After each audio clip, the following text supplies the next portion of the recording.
Hello বন্ধুরা, কেমন আছেন আপনারা? কয়েকটা দিন ধরে মনটা খুবই খারাপ যে আপনাদের সামনে কোনো ভিডিও দিতে পারতেছি না।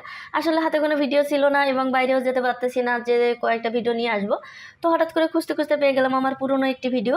আমি যখন স্কুলে ছিলাম তখন আমাদের স্কুল থেকে সকল টিচারদের একটা পিকনিক হয়েছিল, সেই পিকনিকের একটা ভিডিও। আর এই রিসোর্টে গিয়ে আমাদের সেই আনন্দঘন মুহূর্তটাই আপনাদের সাথে একটু শেয়ার করব। অবশ্যই সাথে থাকবেন, পাশে থাকবেন। আমরা যে রিসোর্টে পিকনিক করতে গেছিলাম সেই সুন্দর রিসোর্টটি আপনাদের সামনে তুলে ধরবো।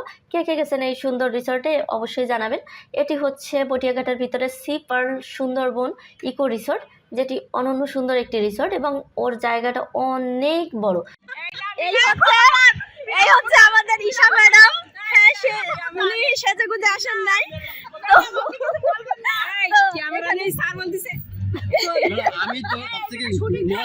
দাঁড়ান। এখানে হচ্ছে আমাদের ঈশা ম্যাডাম মেকআপ করে আসেন নাই, এর জন্য মেকআপ চলতেছে। এখানে এসেই আমরা এই রিসোর্টটার নাম কি, সি পার্ল সুন্দরবন ইকো রিসোর্টে চলে আসছি পটিয়াঘাটাতে। তো এখানে আসার পথে ম্যাডাম সেজেগুজে আসেন নাই, তাই এইখান থেকে আবার মানে সাজা গুজা শুরু হবে।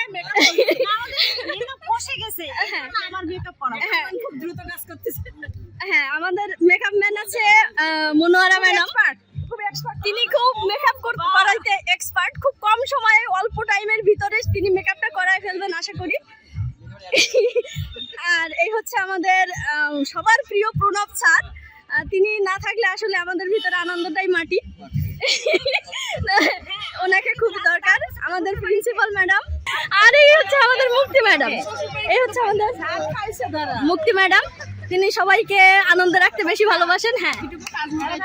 হ্যাঁ অবশ্যই, হোয়াই নট, আসতেছি। এই হচ্ছে আমাদের শিখা ম্যাডাম। ওনার উপরে সবসময় অনেক দায়িত্ব চাপানো থাকে, প্রচুর দায়িত্ববান লোক একজন। তারপরে এই হচ্ছে আমাদের হ্যাঁ শান্তা ম্যাডাম হচ্ছে যেমন সুন্দর তেমনি তার হাসিটাও সুন্দর, অল টাইম হেসে খুশি থাকে। আর এই হচ্ছে আমাদের স্যার। এখানে আমার সব থেকে ভালো লাগার বিষয়টি হলো রিসোর্টের অপোজিটে একটি সুন্দর পার্ক রয়েছে, যেটিতে আপনি বিনা টিকিটে প্রবেশ করতে পারবেন এবং অসম্ভব সুন্দর দৃশ্য উপভোগ করতে পারবেন। কারণ নদীর সাইডে যেতে কার না ভালো লাগে। নদীর সাইডে অনেক সুন্দর একটা পার্ক করেছে তারা, যেখানে কোনো টিকিট নাই। আবার ছোট একটা রেস্টুরেন্টও আছে, আপনি চাইলে এখান থেকে বিভিন্ন রকমের খাবার খেতে পারবেন। যেহেতু আমাদের খাবার রান্না হচ্ছিল তাই আমরা এখান থেকে কোনো খাবারই খাইনি, তবে আমরা অনেক ছবি তুলেছিলাম এই জায়গাটি থেকে।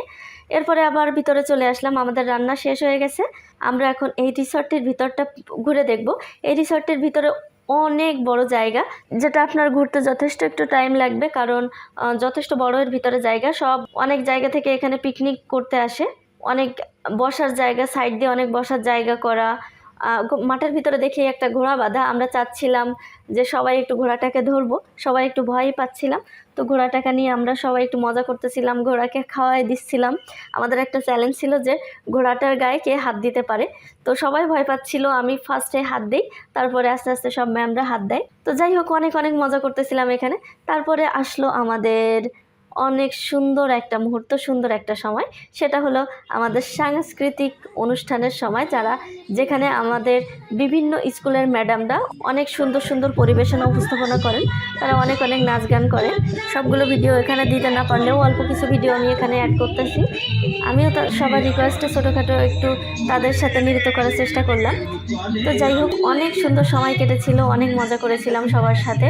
কারণ অনেকগুলো স্কুলের টিচার, আমাদের খুলনাতে যতগুলো স্কুল আছে সবগুলো স্কুলের টিচাররা এখানে ছিল।